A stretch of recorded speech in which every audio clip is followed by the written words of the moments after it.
नमस्कार। प्रत्येक वर्ष ऐसा कुछ समय होता है ग्रहों के द्वारा जो बहुत ही ज़्यादा चैलेंजिंग होता है। वैसा ही एक तरह का समय या एक तरह की टाइम फ्रेम आने वाले समय में आ रही है, और वो जो टाइम लाइन है वो टाइम है 31 मई 2024 से लेकर 12 जून 2024 तक का जो समय है वह समय पूरे विश्व के लिए ज़्यादा ही चुनौतीपूर्ण रहने वाला है। और उसका कारण ये है कि पृथ्वी तत्व की राशि वृषभ राशि में सूर्य, बुध, गुरु, शुक्र की युति या कंजक्शन होने जा रहा है। और जब 4 या 5 ग्रह एक ही राशि पर कंजक्ट करें तब पूरे विश्व को क्या परिणाम मिलेगा उसके बारे में बात करते हुए मयूर चित्रक में यह श्लोक दिया गया है। एक राशो यदा यान्ति चत्वारः पंचखेचराः प्लवायन्ति महिम सर्वाम रुधिरेण जलेन वा। अर्थात वृषभ राशि में 4 या 5 ग्रहों की युति होने के कारण पूरे विश्व में वर्ल्ड वाइड ट्रबल्स आती है।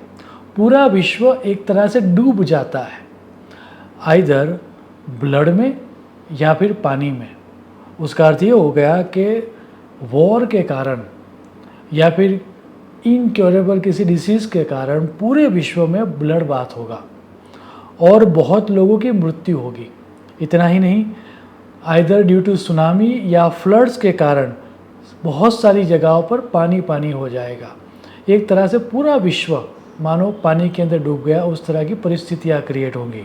अब इससे भी ज़्यादा जब हम जूम इन करते हैं तो जून 4 से लेकर जून 6 तक चंद्र भी इस युति को ज्वाइन करेगा और टोटल 5 ग्रह दैट मीन्स सूर्य, चंद्र, बुध, गुरु और शुक्र वृषभ राशि में कंजक्ट करेंगे, उनकी युति होगी और उसके कई सारे नेगेटिव परिणाम हमको प्राप्त होंगे।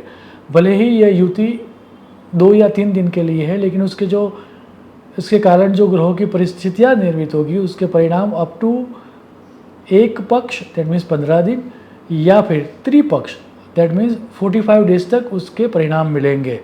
अब यदि आपको ये जानना हो कि आपके देश में इस युति के क्या परिणाम होंगे तो वो समझने के लिए जब ये कंजक्ट हो रहा है 5 ग्रहों का, तब वो जो समय आ रहा है वह अमावस्या का समय आ रहा है।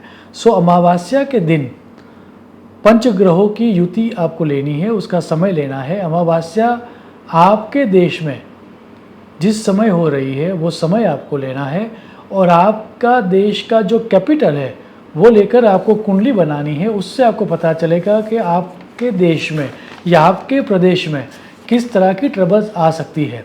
यदि मैं भारत देश की बात करूं तो 6 जून 2024 को शाम को 6:09 को और न्यू दिल्ली को लेकर यदि हम कुंडली को बनाएं तो वृश्चिक लग्न आ रहा है और ये जो पंचग्रह की युति है वो इस प्रदेश की कुंडली में 7th हाउस में हो रही है।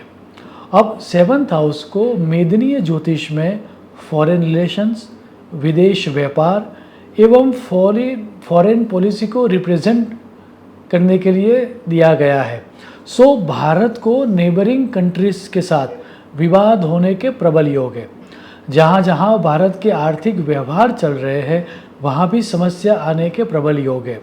भारत अपनी फॉरेन पॉलिसीज़ के कारण बुरी तरह से क्रिटिसाइज किया जाएगा। इतना ही नहीं, संहिता ग्रंथों में 7th हाउस से पब्लिक प्रोटेस्ट या जन आंदोलन भी देखा जाता है। सो भारत में इस समय के दौरान जन आंदोलन होगा।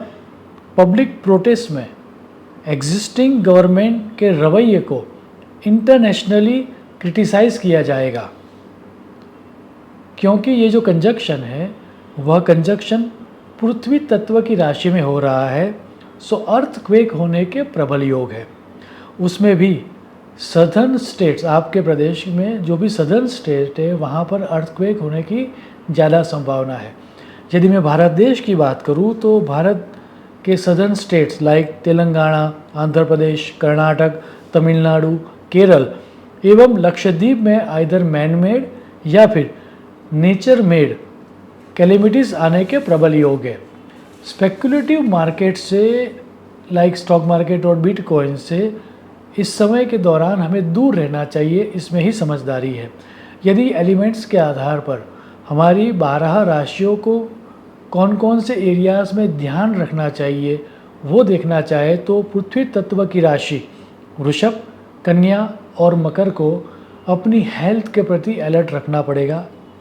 ट्रैवलिंग के दौरान उनको बहुत ही ध्यान रखना होगा, अन्यथा माइनर एक्सीडेंट होने के योग है। अग्नि तत्व की राशि मेष, सिंह और धन राशि वालों को अपने खर्च के ऊपर काबू रखना होगा। रिलेशनशिप के ऊपर ध्यान रखना होगा, अदरवाइज कुछ रिलेशनशिप उनके परमानेंट टूट भी सकते हैं। वायु तत्व की राशि मिथुन राशि, तुला राशि और कुंभ राशि को अपने पैसों के प्रति, वेल्थ के प्रति संवेदनशील होना होगा। अपनी जॉब या कैरियर के प्रति उनको कॉन्शियस रहना होगा, अदरवाइज कुछ चीज़ें उनकी कैरियर में पूरी तरह से नष्ट हो जाएगी। जल तत्व की राशि कर्क, वृश्चिक और मीन को अपने सोशल सर्कल के प्रति कॉन्शियस रहना होगा। अपने हेल्थ के प्रति एवं अपनी लव लाइफ और अपने चिल्ड्रन के प्रति उनको संवेदनशील रहना पड़ेगा, उस एरिया में उनको अलर्ट रहना होगा। एज ए ओवरऑल यदि मैं रेमेडी रखने की बात रखूँ हम सब के लिए, तो इस कंजक्शन की नेगेटिविटी तभी हम पर एक्टिवेट हो सकती है जब हम बिना सोचे कोई कर्म करें। यदि हम कर्म करने से पहले सोचें, अपनी विवेक बुद्धि का उपयोग करें, तो किसी के बहकाव में ना आए, तो हम ये जो नेगेटिविटी है इस कंजक्शन की उसको कम कर सकते हैं। अंत में आने वाला यह कंजक्शन हम सब के जीवन में मिनिमम नेगेटिव इम्पैक्ट दे, ऐसी ईश्वर को प्रार्थना करते हुए मेरी वाणी को मैं विराम दूंगा। शुभम भवतु। प्रणाम।